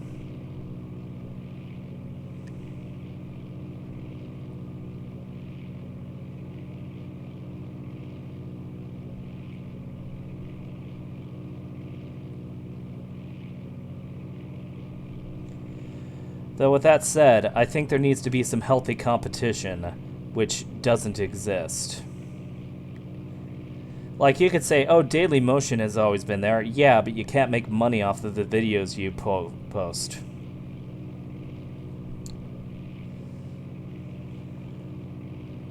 Same with BitChute. Though, I think you might actually be able to get paid on BitChute. The service is nowhere near as extensive.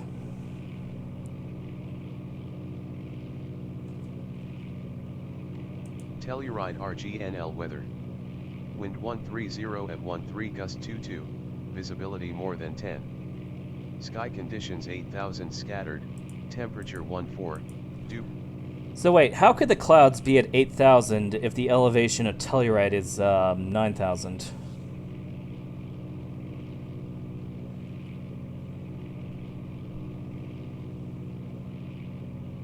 That is a good question.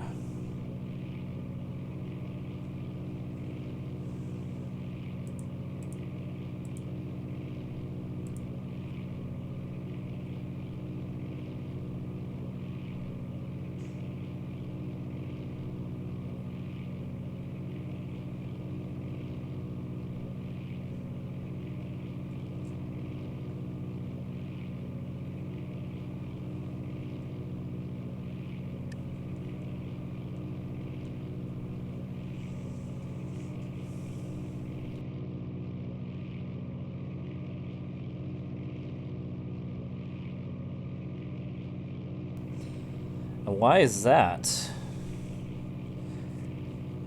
Why is BitChute blocked in Australia?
Well, thanks for the insights, but I would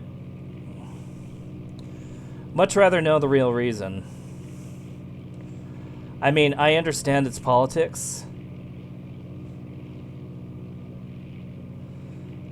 but it's more than just a case of, oh, they censored it because they're dicks, but why did they censor it?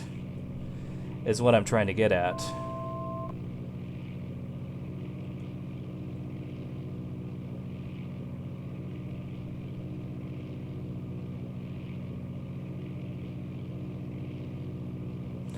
So anyway, Tunev, how's it going? Glad you could join us. And what better time to join us, because we are in the ass end of our journey.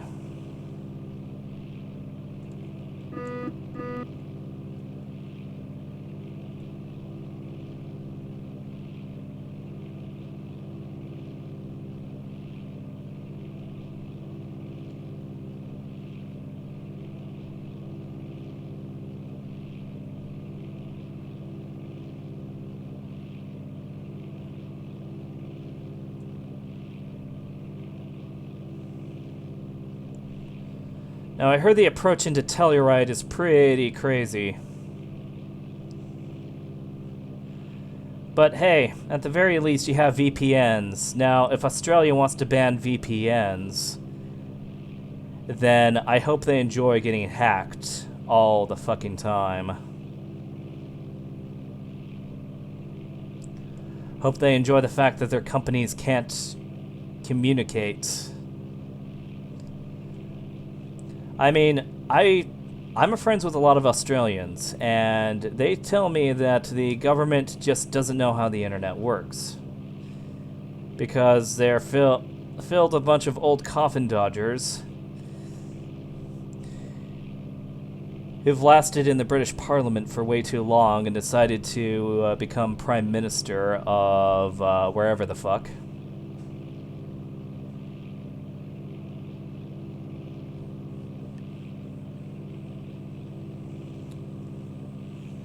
Oh, okay, so that makes a little bit more sense, but, why, did they say that BitChute was tied to white supremacy or some shit like that?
Oh, Jesus, this is going to be one hell of a crosswind, by the way.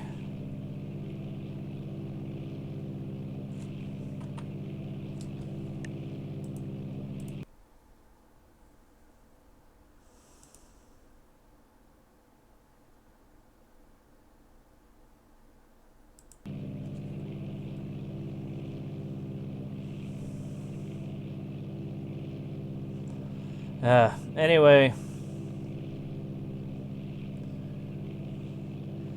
Just so that you're aware, I really don't like talking politics that much on my channel. I know we did quite a bit of that, but politics was kind of confined in the realms of aviation. Trust me, I really don't care that much about what coffin dodgers do behind closed doors. Well, I do, but not enough to make videos about it.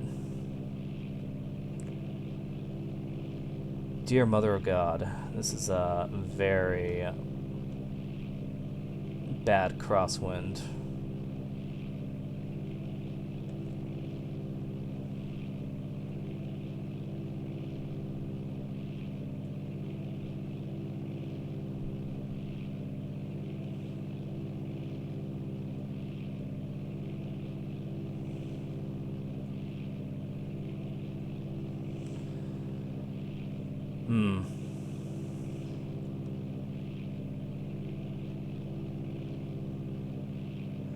Well, you know, in my opinion, I think that BitChute does need a more left-leaning presence. Though, I don't think that that would be enough for the Australian government to change their minds.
Whoa, wind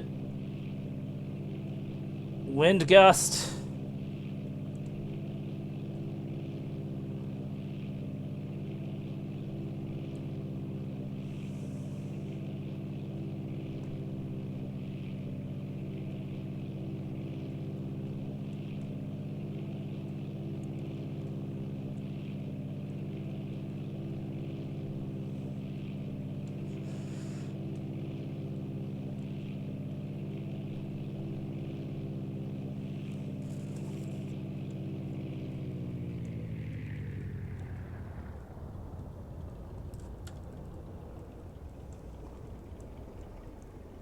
How did I land that? How the Okay, I guess I landed that. That was not a pleasant landing by any stretch of the imagination, but I landed.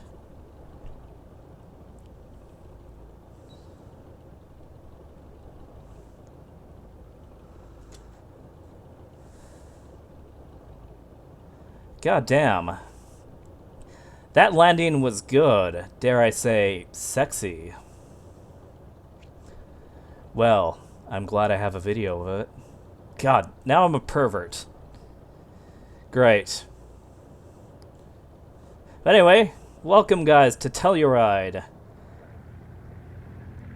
You might as well call this an altiport. Even though it's not. There's kind of a difference between an airport and an altiport, but shut up.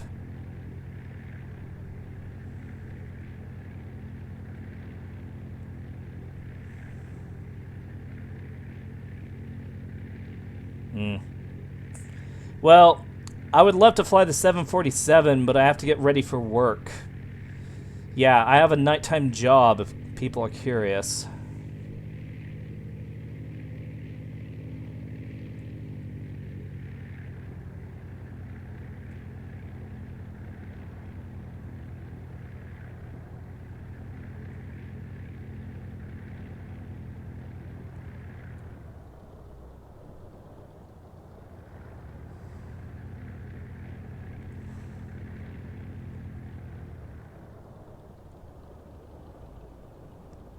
Jesus, where is a taxiway turnoff?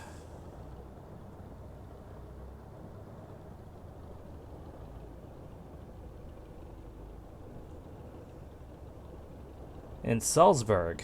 You want to go to Austria, huh? Hmm.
Alright, avionics off.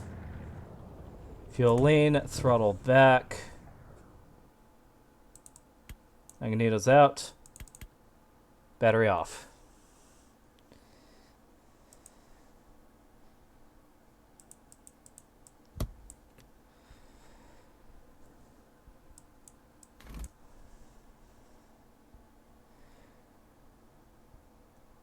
And here we are.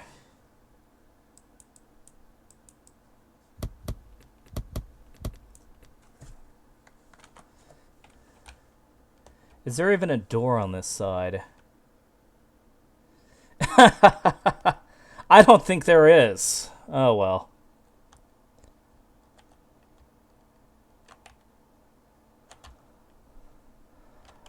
Oh, well, aren't you pushy?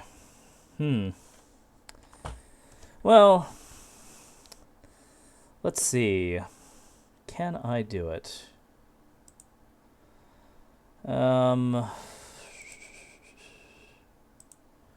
Ooh, better yet.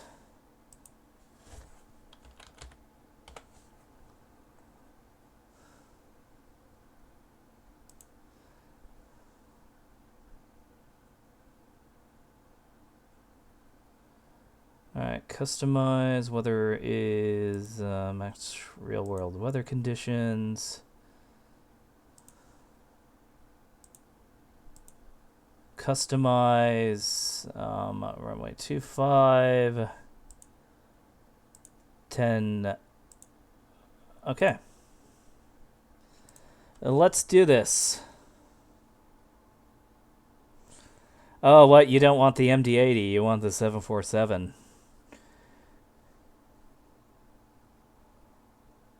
What is iRacing?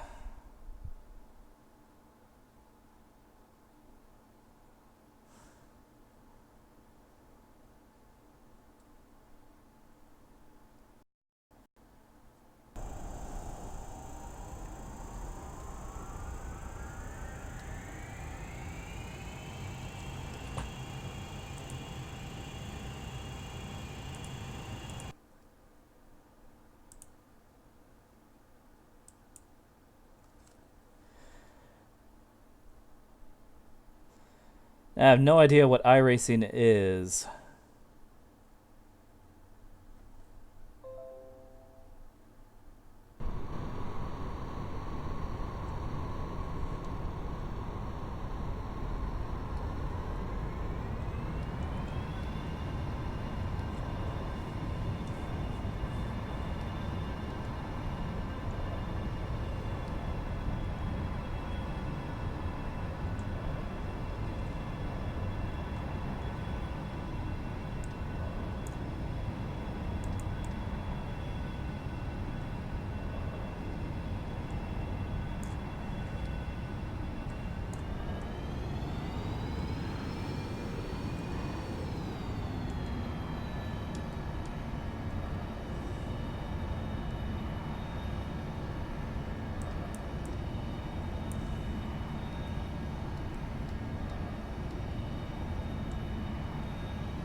My favorite civilian aircrafts. That is a good question. Honestly, it really all depends. Like, I don't think I can pick a favorites. Probably my favorites in terms of airliners are probably going to be the 747.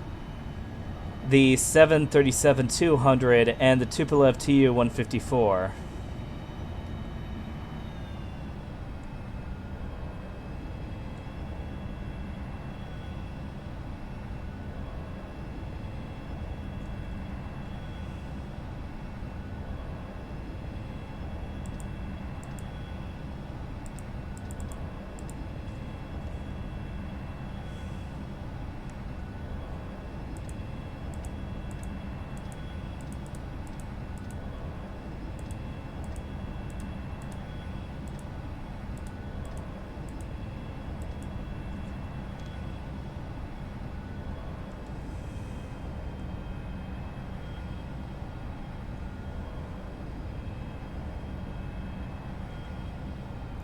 Now, I don't see Salzburg's airport.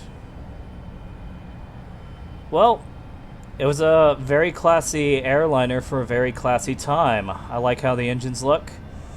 I like how it was made in a time where things were just better. Back then, first class was actually first class. You could smoke, and even if you were in coach, you'd still have some pretty good meal service.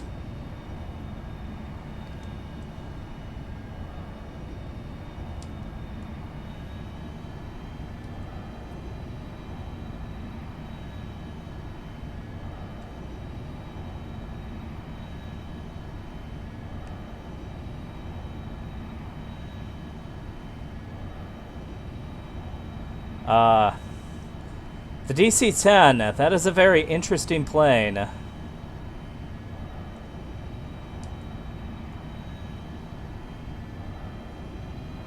Got a bad reputation, unfortunately.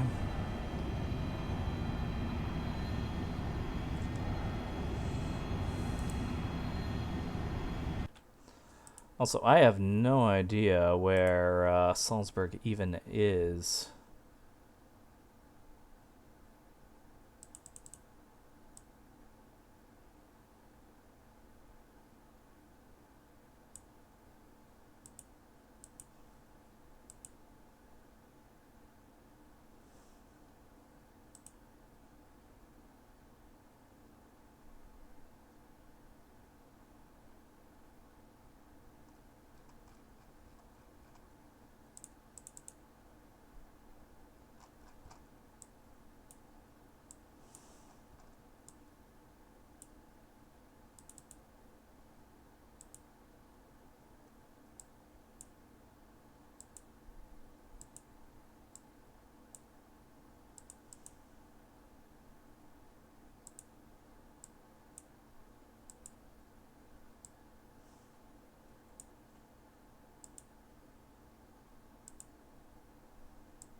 Yeah, unfortunately, I have to get going, so sorry about that.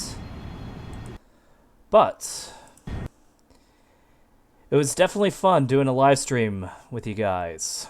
And I definitely need to be doing more of them. But with that said, feel free to like, feel free to subscribe, or whatever you want to do. Just enjoy your day. But with that said, you guys have a good one.